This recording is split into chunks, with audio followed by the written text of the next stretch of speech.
did it go? There we go. Here. Okay, sorry about that.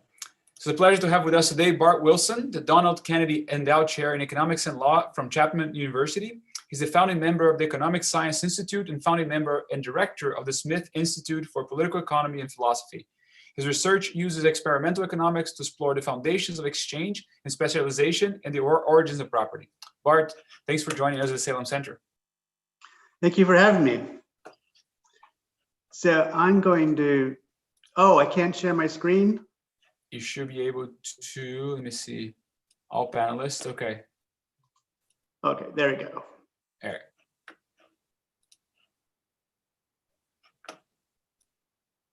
All right, there we go. So thank you for having me. I'm delighted to be able to talk to you about my book. And as I understand, I should talk for about 20, 30 minutes, is that correct?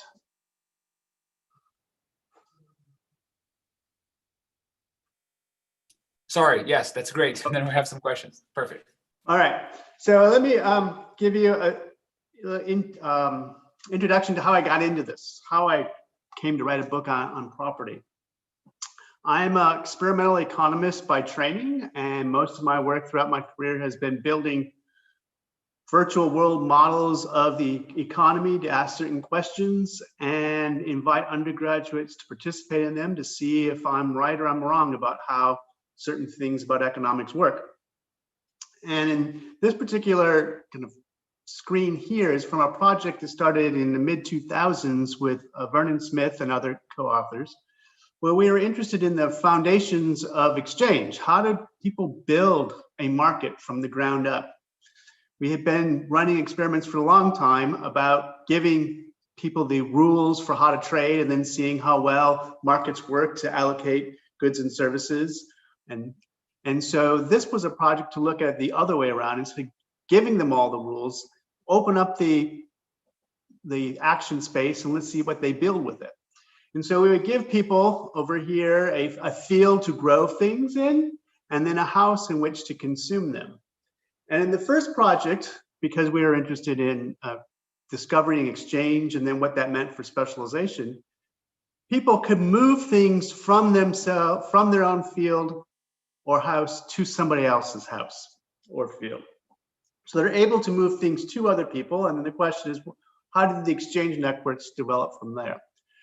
And we had got some critiques from reviewers about why this was successful or not successful. Many groups found this pretty difficult to work out. And the comments that we received were, well, you're not enforcing contracts. So that's the reason why people are kind of hesitant to engage in this kind of trade. But if you notice, there's a chat room here, and there's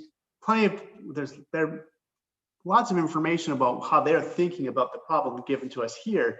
And they really didn't raise that as a problem. But it got us thinking, like, well, what we have done is we have enforced basically property rights, as we would think of it then. And so that is, you could not move things from other people to yourself. And so we made one little change to the software where now people could discover that they can move things to other people, and they could also move things from other people.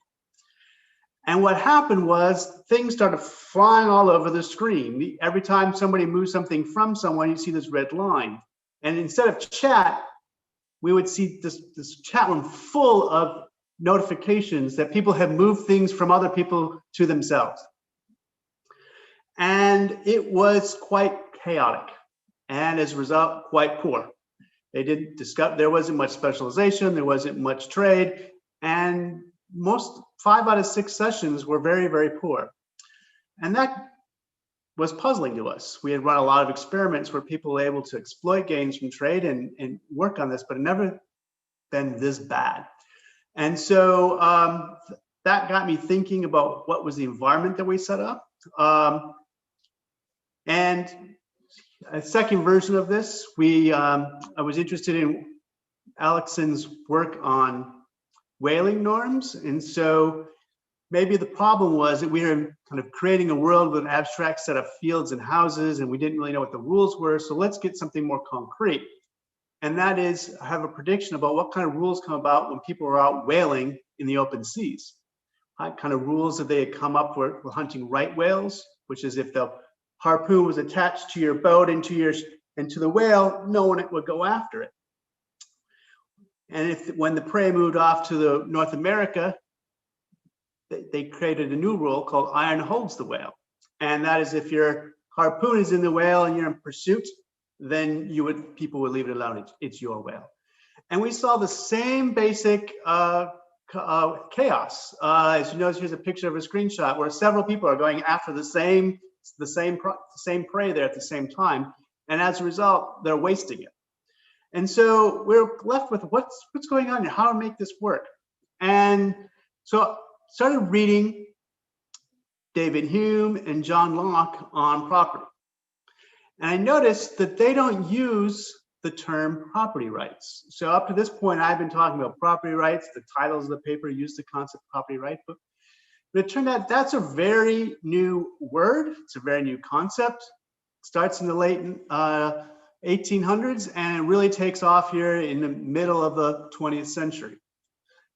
Hume and Locke don't use property rights. They use the phrase property.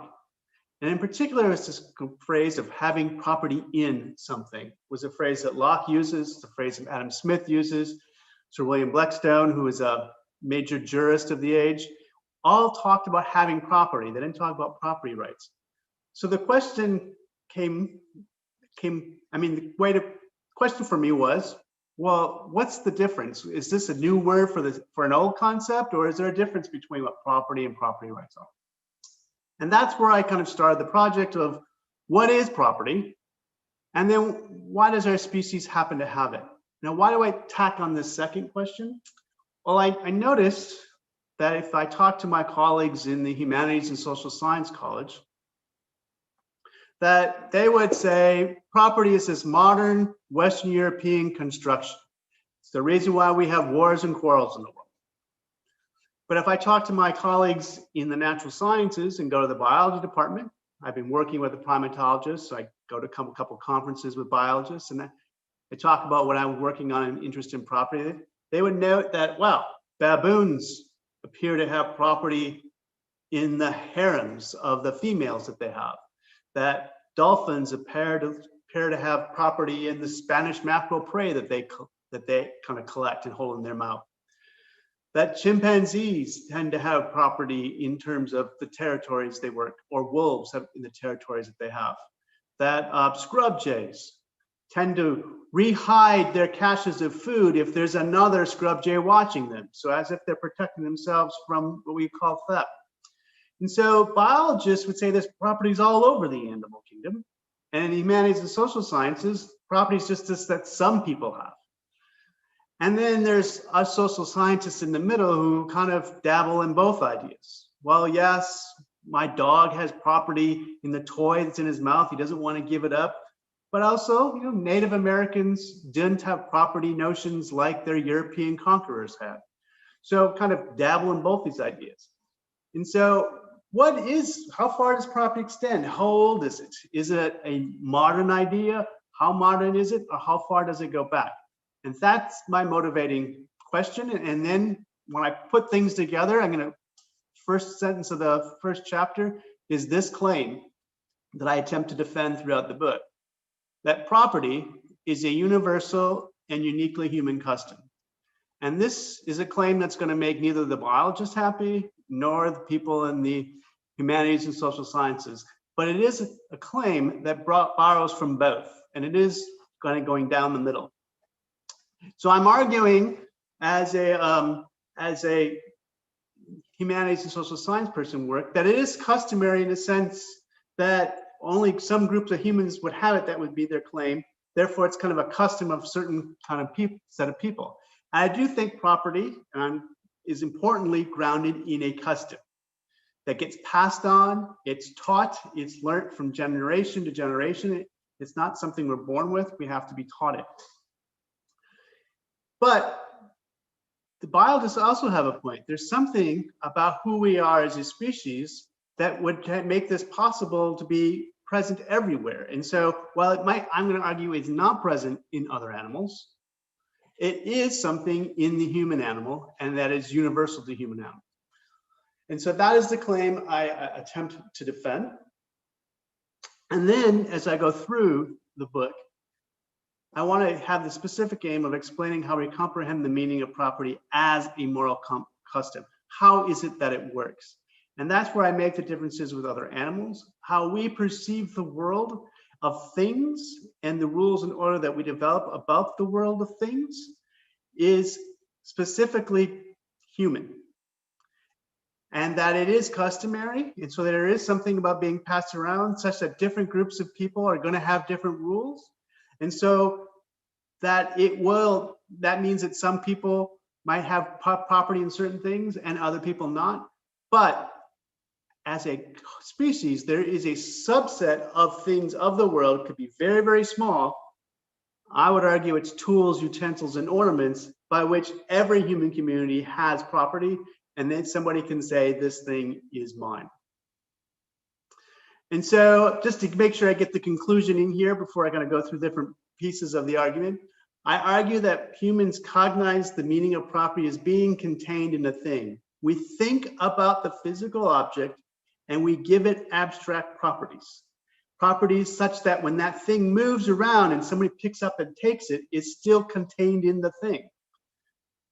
And so that's the important part about this, and it ties into that old language of the jurists of kind of 17th and 18th century who talked about having property in things. It's a phrase that sounds weird, but they chose it for a reason, because it reflects how their minds were thinking about property works. And there are some kind of conclusions from this. That one, this leads to a testable hypothesis, which I create a new experiment in test 4, that if somebody has property in Y and X is in Y, then X has property, A has property in X, which is in Y. And so that's a testable hypothesis to see if it works. And my undergraduates in my experiment agree with me 80% of the time, which I think is pretty good. I think the other implication of this book that it raises a question about this bundle of sticks metaphor that we generally use to think about how property works. And so I argue that this actually inverts the way our minds think about property. So the way the bundle of sticks metaphor works is that we just take away the things are not important themselves. It's a bunch of relationships and rights about right to use, right to transfer, right to do different things with it. And we bundle them all together. And what this has done is it takes this abstract concept of a right and thingifies it by calling it a stick. And it kind of drops out the actual goods themselves. It's all about relationships between people. Whereas I argue it goes the other way. What we do is we take the things and we abstract them. And the way those rules work had come out of the customary ways of thinking about things in our community. And then lastly, and particularly if this is for economists, we tend to think about property as being this external constraint imposed upon the individual. If you open up your principles of textbooks of economics, somewhere around page 8 or so, you'll get a sentence talking about property rights and how the government must enforce these property rights so that people will open up their stores where people make things and to sell them. And I don't deny that that is important, but that there's a way that thinking is that it's all kind of outside pressure. And we just got to change that outside pressure and that'll change how people work. Whereas I want to get people thinking that it's got to go the other way as well, that there are our minds at work and our minds are interacting with the community as well. And so property is not just an external constraint, it comes from within the individual as well. Children don't go around stealing because the government's going to throw them in prison and government's enforcing property rights. Children don't steal because they are taught by their mentors, by their parents not to steal. And that comes from the inside and goes out. And so that is a kind of important part of understanding property that I would like people to take away from the book. So that's the kind of major thrust of the book. I want to kind of go through 4 different ways of kind of answering this question of why do humans have property? And so Aristotle kind of gave us 4 different causes behind this little word that we might call why of things might happen. The first is the material explanation. And this is the one I think that gets overlooked. We tend to think about property in this notion of rights. We're talking about these very macro level concepts, and the actual physical being kind of drops out of this, the person itself. And so I argue that humans have the customer property because when our body sees, hears, and touches the physical world, it connects a certain person to a certain thing by classifying the thing as mine. We perceive the thing as having this characteristic of being mine. And so that has to happen that in a way in the human animal that it doesn't happen in any other animal, because no other animal has this abstract concept of mind. And so when we see things, our mind will take these neurological impulses and then classify the thing in a particular way. And that gives us an output of things like I say, this is mine, or you can't take that. And we're the only animal that can do that with that abstract concept. Now, primatologists have good reason to believe that chimpanzees think things like, I want this in the moment. But think about it in a human animal. I want this does not mean the same thing as this is mine. As every 2-year-old learns with great disappointment from their parents. Mine means mine. It's atomically and reflexively contains that meaning. You can't break it down any other way. And mine serves as the customer property in all human groups. In every language, someone can say, this is mine, this thing is mine, and in every language, it means the same thing. You cannot break those concepts down any further, that they're as rudimentary, as atomic as possible, and you can say that about in every language. Now, the things about which you would say that are going to vary wildly, but it's possible in every human group to say that and make such a claim. The formal explanation is there's this general abstract form to how property works, and I argue it works the same way all over the world. It's not just about one person feeling and thinking this is mine, and property is not like in another animal, a growl delivered with a curved lip and wrinkled nose. Property is a speech act, and it's witnessed by other people, all of who have been taught by the previous generation that when such claims are made, this is what happens. While the circumstances and sets of things may vary from culture to culture, there is a common abstract form by which someone can claim something as mine. So humans have the customer property because we learn from our mentors under the circumstances, someone can say, this thing is mine. Other people can know that what this person says is true, and others cannot say this about it, the same thing, this is mine.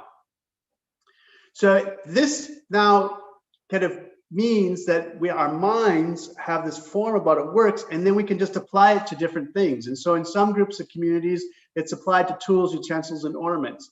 In other groups of humans, this gets brought out and reflects land and things like that. And now in the modern age, we now consider ideas mine. And so, but the form is generally the same, that other people have to recognize this, and they kind of verify this speech act as being, yes, the way the customary rules of the community are, you can say that about this thing. Now, this is less original. This is drawing on my work with Adam Smith, but there's an efficient reason why we have property.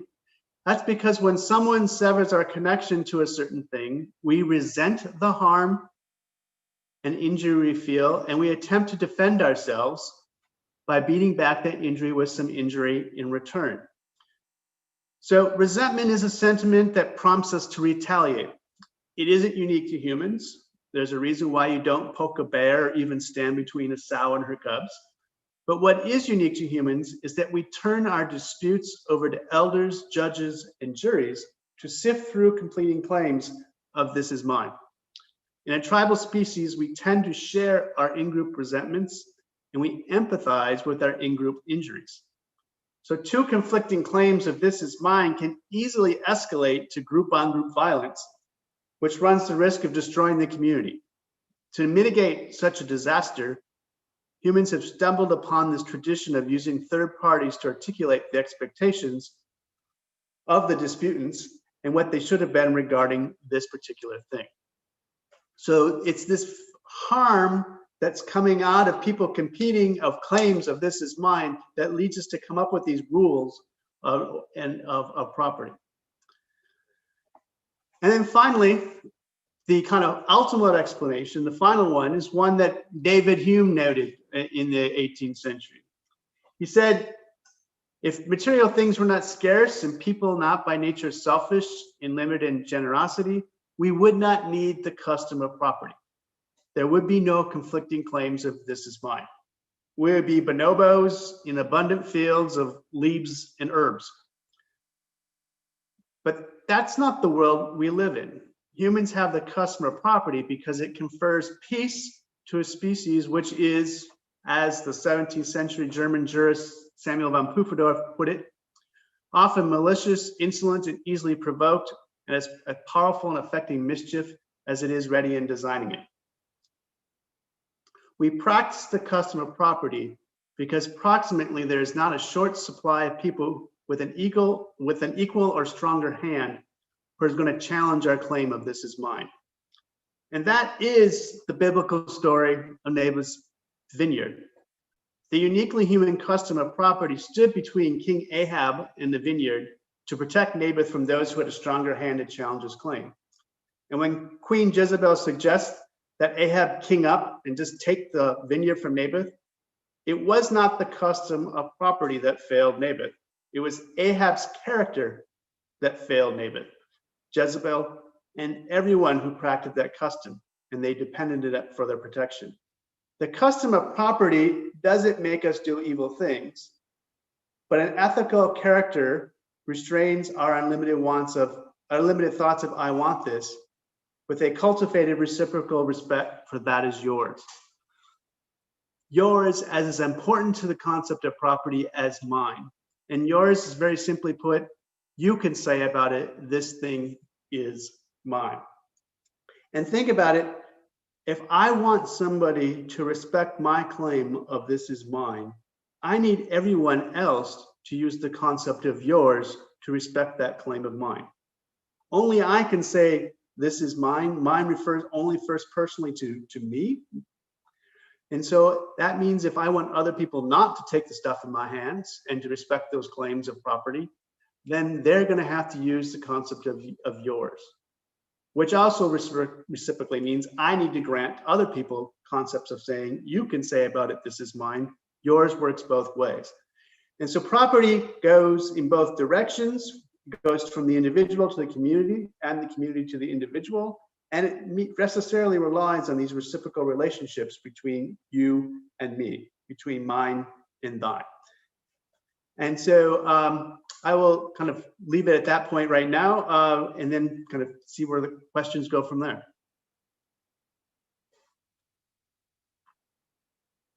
Let me, all right, so if you have any questions, you can raise your hand and we can have the conversation go here. I'll start with one. How do I do this? I'm not seeing the rest of the participants. Okay, so. How do, let me. Do you want to unshare your screen, perhaps? Yes, so I'm having, so please help me understand in the context of your experiment, the one that prompted your exploration here, presentation. What was failing in that market, in the sort of the setup? That was that the lack of the reciprocity in mine and yours, or anyways, to make the connection to that where you started the talk from. Sure. So the first instinct people have when the whole world has opened up to them is to grab stuff for themselves. And this is universal in every session we ran. No session started out peaceful. They all started out this way. And then the question is, how is it that they get out of this? And very few groups found it easy to get out of it. And so they would have these conversations that seemed to come right out of Hume. They would say things like, I'll leave you in the possession of your stuff if you will leave me in the possession of mine. And so it was a matter then of them making these claims, of drawing these lines, and then abiding by them. Hume notes that the most important part of property is our probity and honor, and basically honoring that word. And we saw that in an experiment. If somebody says, puts it up in the chat, all right, let's not take things, and then they don't go take things, they can possibly get property off the ground. But frequently people would do things like, let's not take stuff, and then the next thing they do is they take stuff from somebody else. And those sessions never go anywhere in terms of establishing property. So it seemed very early on, yes, there was this notion of reciprocity, of treating each other the same, and then to not put yourself above other people. And that's not easy for a group of people to get, particularly our randomly assigned subjects to who don't know each other and have no face-to-face communication. That's not easy to do. And it's just a follow up on that. So there's a lot of tendency, I guess there's a lot of motivation to defect, right? Because you can, if the custom, in an experiment, you don't have the sort of imposition of norms of a society yet. Right, that's what we're looking to see how they come about, if they come about, and if they do, how that happens.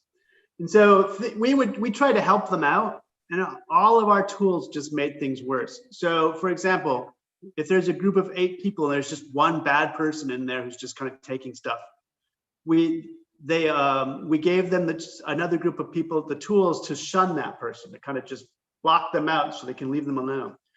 But the problem is, shunning means I can block just bad apples, but I also can block other people. And then you get all these isolation, and all of a sudden they're not specializing, and they can't trade even if they're not stealing from each other. So that didn't work. Kind of, you're hinting at this idea of kind of committing yourself to this. So we set up a treatment where people could commit to say, I will never take from somebody else. And they could do it credibly, the way the software would enforce it. What would happen? 7 people would commit to it, and an 8th would hold out and just plunder everyone.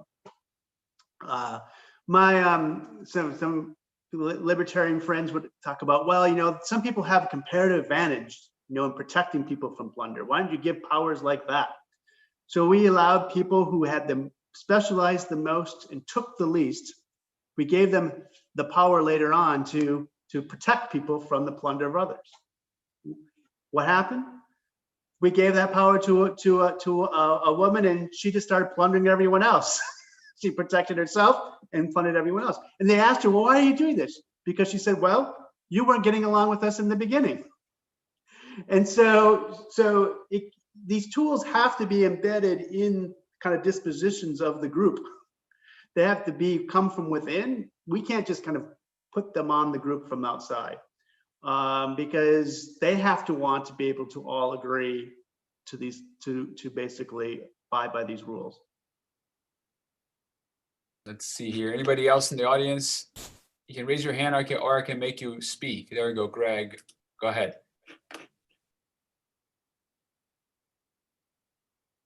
You have to unmute, Greg. Can you hear me now? Yes. Okay. I should say I'm in a car and driving, so I'm not sure what the reception will be. But a really interesting talk. I have a couple of questions, but let me start with, and then other people might have them.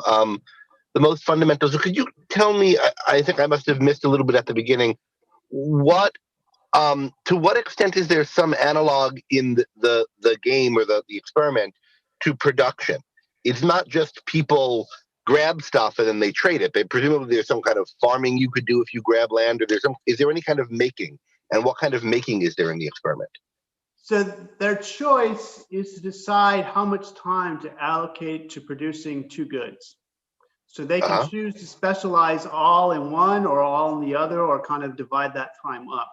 And so they all have a comparative advantage in one of the 2 goods, and they got to figure that out as they go, which one that is. Okay.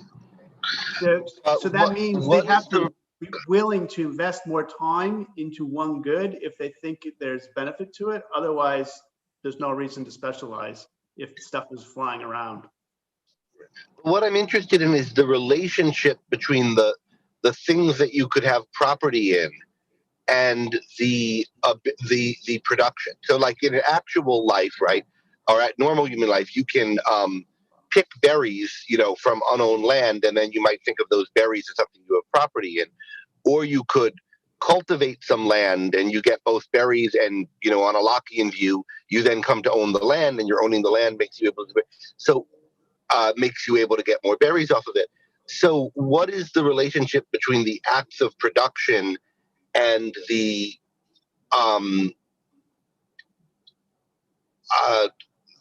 what's taken from people and so forth? Are there, for example, ways of fencing off land to be your domain to produce on? So in the first experiment, we just called the plot of land yours. But there was nothing keeping people from walking onto it and picking it and taking stuff and running with it. Right. So we gave them ability to kind of abide by that if they wanted to, but there was nothing protect. All you could do is affect how much is produced on that plot before people would go around harvesting it. So we did not impose any kind of protection on that. There was no cost into it. It was perfectly costless to go in there and pick off stuff from other ones. And basically they kind of, at the beginning, that's what they did. They just went around and found as much as they could all over the place and dump it in their house. And then people would go to their house and take it and dump it in their own. And items just flew around the screen. Okay, but if there was something meant to be like that analogy to, and you should have, you're trying to see how it would affect respect for property or something like that, or institutions of property arise out of this system. But in the original experiments, you were in effect using the Mayan your concepts to designate things as property, but they were in effect just air, as Hobbes would say, since no one respected it. Yes, so we told them that their house was yours and that area of production was yours, and that's it. Whether or not people respected it or not that was the open question. And then how would they come to those kind of agreements to make that work? I have some other questions about this, but I don't want to hog if there are other people with hands. Let's wait. Let me try to move to Dima. Dima, are you there? Do you want to talk, or do you want me to ask you a question? We're allowed to talk if you want. Can you hear me, Carlos? Yeah. Okay. So it seems like from your talk, you're establishing somewhat of a deeper reason for why we have this, if I were to borrow an old term, a natural tendency to establish property. Do we have a natural tendency to abandon the concept of property? Did you see that in your experiment where once, for instance, a property in things was established, it was later abandoned? And if so, how did that come about? It either did not come about ever, or they came to some set of agreement and set of rules, and then it was pretty much set there. So their incentive was pretty strong. So if you were kind of lived all by yourself in autarky, you could make 30 cents per period, which is every 90 seconds, something like $9 to $10. But if you were completely specialized in trading and respecting property as you went along, you could make $35 in an hour. And so they weren't going to give this up once they got it off the ground. But we also didn't have anything kind of introduced to the world that would give them some tension or reason to want to do that. So for them, the goal was to try to figure out to get people on the same page, and then whether or not they would agree to it. Greg, you had another question. Go ahead. Yeah, so I'm a little interested in the idea that mine is atomic and you can't break it down to anything. Because someone might think you could break it down to, I have this and it would be wrong of you to take it. Or break it down to the kinds of behavioral patterns that you then talked about when you talked about the efficient cause rather than the material cause. So in what sense is it, do you see it as unanalyzable or unbreakdownable?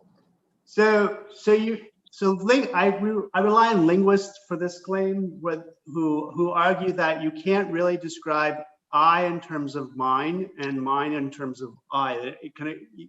You can't. There are two distinct ways of thinking about it. Think about it this way: I can decompose yours in terms of these other ideas of you can say about it, this is mine, but you can't really go the other way.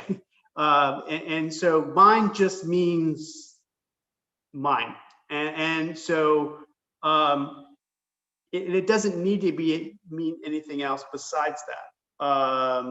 If somebody were to say this is mine, you know what's that about, and you don't have to say anything else about it. Sure, there are other words and circumstances you're going to bring around it to kind of defend that, but as a unit of a conceptual unit of meaning, it only means that. Whereas, and the same thing goes for the word I, concept I.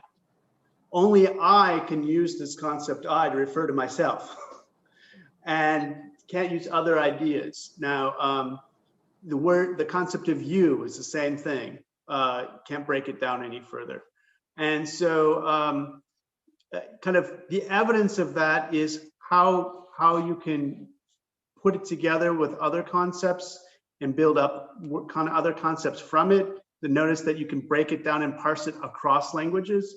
So the way the linguists would go to very diverse languages all over the world from very different families, and could they find a way of denoting that kind of unit of meaning in a word, and they could find it everywhere. And what they would then do is kind of compare other words that are kind of around it, and can that be broken down in the same way? And so good and bad can't really be broken down in the world, but evil can be broken down as bad and a little bit more. And so you go to other languages might not have, here's another one example, right and wrong. But everything concept of right can be broken down to this notion of good, and wrong can be broken down into this notion of bad. And so right and wrong can be broken down, but good and bad can't be broken down. You can basically say good and bad in every language, and it means good and bad. So it's a kind of sociolinguistic claim.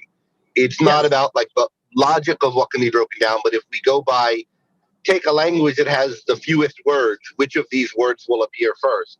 Because obviously you could, given enough other words, you could come up with a way to redefine, like these crazy examples like Bagleyed and, grew and so forth, and you could interdefine everything. But the idea is that's not consistent with the actual ideology of languages. Languages that only have 2 or 3 valence normative concepts have good and bad, but not right and wrong. Languages that have a few property-like concepts have mind, but not, property or deed or whatever. That's the kind of argument. Okay. Exactly. So, right, the notion of property itself is much more complex, right? It'll bring all this Anglo stuff with it in a way that mine would not. Mm-hmm. And so, I'm not. Yeah, I'll just look that. All right. Anybody else? Okay. All right. I have a question, Bart, before I let you go. What's the school thing behind you? This is it's called a nanoleaf. They're light panels that you program for different color schemes. So I chose the color scheme of the book for this one. Nice. And then you can attach them to your wall in whatever forms and shapes. Pattern you want, okay? Because I thought it was reflecting something from outside. I was like, wow, that's super interesting. Yeah. Could I ask a follow-up about the nanoleaf? Sure. Is it yours? Oh, yeah. This is my living room. Yes, it's mine. Oh, Bart, thank you so much. Actually, my partner might disagree. So that might be about something about, we can't say, this is mine, it's ours. And that's not the same thing. So that is an interesting concept that you didn't touch on, right? Is this notion that share property and because a 2-year-old had a very hard time with that. But somehow we developed that into share property where you and your partner share something and you equally have claims on it, at least while, things are working well. We developed that concept, which is, I guess there's a, I don't know. I wonder how you think about that in the context of the discussion today. Well, so, I mean, that means the different groups of people are going to have different customs about which you can make such claims. And mine is very, very restrictive and is probably kind of most common about things that you personally create in the world. But if I need other people to create this stuff, so for example, the Native Alaskans have to work together to create a canoe. A canoe is not something about which one person can say, this is mine. And so that isn't in the same way property the way we might think about it with a spear. And so you couldn't just go pick up spears all over the place, but you can just pick up and use the canoe because that's not just yours. It's also it's got different rules around it. And so I think this is the part that kind of ties in. I think Locke was on the right direction, and I think the people who kind of critique Lockean ideas as being kind of mystical and whatever are missing the point that that's actually how our minds work. We put ourselves into the thing. And what I think we put into it is this concept of mind. It goes into the thing. And kind of the argument I make in the book is think about how tools work. Or take a cane, close your eyes and you knock around and you look for the leg of the table. Your mind feels the table when the cane hits the leg. But what you actually are feeling is the sense of the sensations of the cane in the palm of your hand. But your mind has reorganized it such that you feel the table through the cane. And that's not unique to humans. Chimpanzees, when they're probing a termite hill, can feel when it hits an open chamber from the other end of it. What I argue is different is humans with abstract thought, we can put down that tool and still make a claim to it saying that's mine. In the sense, I'm still in it in a way that other animals in no way respect. Lots of animals claim things they want them, but no one says that is yours. And that's the abstract idea. And so I think Locke was on the right direction. And so kind of Nozick and all these other people who kind of poke fun of him are kind of missing the point. All right. So any other question, guys, or Bart? Just one more. Oh, Go ahead. one more thought if it's okay. Yeah. So there's these two metaphors that you might use, right? One is that we put ourselves into the property, and that's the one you're using, or project ourselves into it. And that's, one way of reading the Lockean mingle your labor with the soil view. Another thing that you might think about if you use the same tool example, right? You might think that the tool is to the animal or person using it, something like the animal's hand is to the animal. And in that case, you don't think of putting yourself into it, but you think of like it's part of you. And is there any, I mean, these metaphors aren't necessarily, they're contrary metaphors, but it's not clear to me the reality behind them is two views. But is there any